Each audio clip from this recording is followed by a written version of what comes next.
Exercise 10.1 class 10th NCERT chapter circle start करते हैं। Circle exercise 10.1 फटाफट करके खत्म करने का प्रयास करेंगे हम बहुत जल्दी से। Question number 1, how many tangent can a circle have? एक सर्किल में कितने टेंजेंट हो सकते हैं? तो देखो ये सर्किल है और मैंने आपको बताया था कि इसके जो टेंजेंट होता है वो एक पॉइंट को टच करता है, एक पॉइंट को टच करके निकल गया तो ये टेंजेंट है। अच्छा, क्या ये टेंजेंट नहीं हो सकता? क्या ये टेंजेंट नहीं हो सकता? ये जितने भी मैं एक पॉइंट से टच करते हुए निकाल रहा हूँ ये सारे टेंजेंट हैं इस सर्किल में। इसलिए कितने टेंजेंट हो सकते हैं? इनफाइनाइट हो सकते हैं, बहुत सारे टेंजेंट हो सकते हैं, अनंत टेंजेंट हो सकते हैं। पहला क्वेश्चन का आंसर यही था। दूसरे क्वेश्चन में कई सारे पार्ट हैं और एक एक करके मैं बोलूंगा और आंसर आपको बताऊंगा और अगर जरूरत पड़ेगी तो समझाऊंगा। लिखा हुआ है क्वेश्चन नंबर 2 का पहला part, the tangent to a circle intersect it in. उन्होंने बोला है कि एक सर्किल को एक टेंजेंट कितने पॉइंट पे टच करता है या इंटरसेक्ट करता है या काटता है। तो आप बताइए ना, एक टेंजेंट एक सर्किल को हमेशा एक ही पॉइंट पर इंटरसेक्ट करेगा, एक ही पॉइंट पे काटेगा। एक से ज्यादा पे अगर दो पे काटता है ना तो ये सेकंड हो गई, और ये टेंजेंट है तो हमेशा कितने पॉइंट पर? एक पॉइंट पर। आंसर हो गया। Second part, A line intersecting a circle in 2 points is called. अगर कोई सर्कल में कोई लाइन ऐसी है जो 2 पॉइंट पर इंटरसेक्ट करती है उसको क्या कहते हैं? सेकंड कहते हैं, छेदक रेखा कहते हैं। थर्ड पार्ट है, a circle can have space parallel tangent at the most. एक सर्किल में कितने टेंजेंट एक दूसरे के पैरेलल हो ऐसे हो सकते हैं?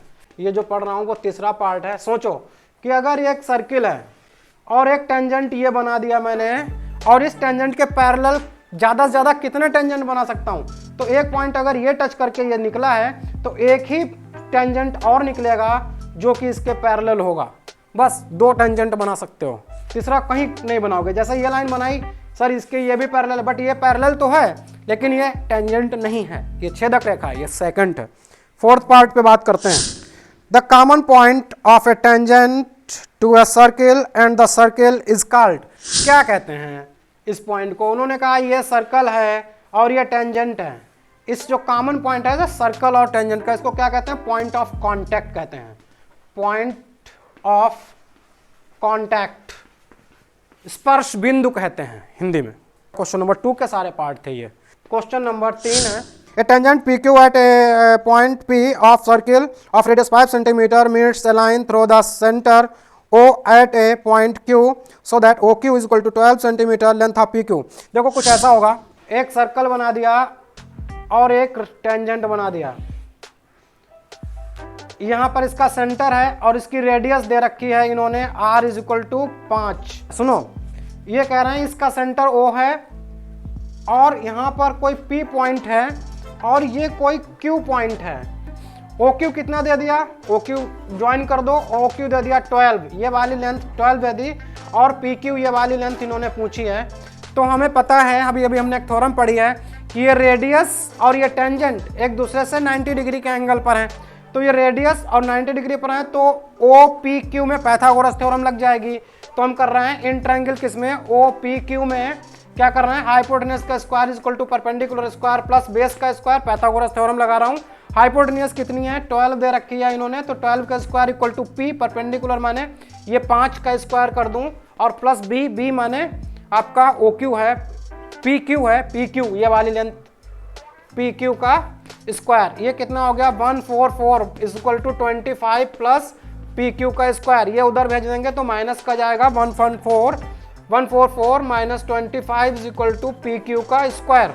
14 में से 5 गया, 9 बचा, यहाँ बचा 13 में से 2 गया, 1 बचा इज इक्वल टू PQ का स्क्वायर, यानी PQ का स्क्वायर इज इक्वल टू 119। तो PQ कितना हो गया? √119। ये आपका इस क्वेश्चन का आंसर हुआ। क्वेश्चन नंबर 4 पढ़ रहा हूँ, ध्यान से सुनिएगा। Draw a circle and 2 line parallel to a given line such that one is a tangent and the other a second to the circle. ध्यान से देखिए, एक सर्किल बना दिया, एक कोई भी आप टेंजेंट बना लीजिए, ये ऐसे बना लीजिए, ऐसे बना लीजिए, और चाहे ऐसे बना लीजिए, जैसे मर्जी हो। ये क्या कहलाएगा? ये टेंजेंट कहलाएगा। टेंजेंट आप स्केल और उससे बनाएगा, क्योंकि क्वेश्चन में लिखा है ड्रॉ द, फिगर, ये फिगर आपको ड्रॉ करनी है। जब वो ड्रॉ कर रहे हैं तो ये कंस्ट्रक्शन हो गया एक तरीके से। जब आप क्वेश्चन वहाँ पेपर में बैठेंगे तो आपको नहीं पता होगा कौन सा कंस्ट्रक्शन का है कौन सा नहीं है, तो ये कंस्ट्रक्शन का क्वेश्चन होगा। ये टेंजेंट हो गया। फिर इसी के पैरेलल कोई भी लाइन खींच दो जो इसके पैरेलल हो, और लाइन खींच दी तो ये क्या हो गया, ये सेकेंड हो गया, और ये आपकी फिगर कंप्लीट हो गई।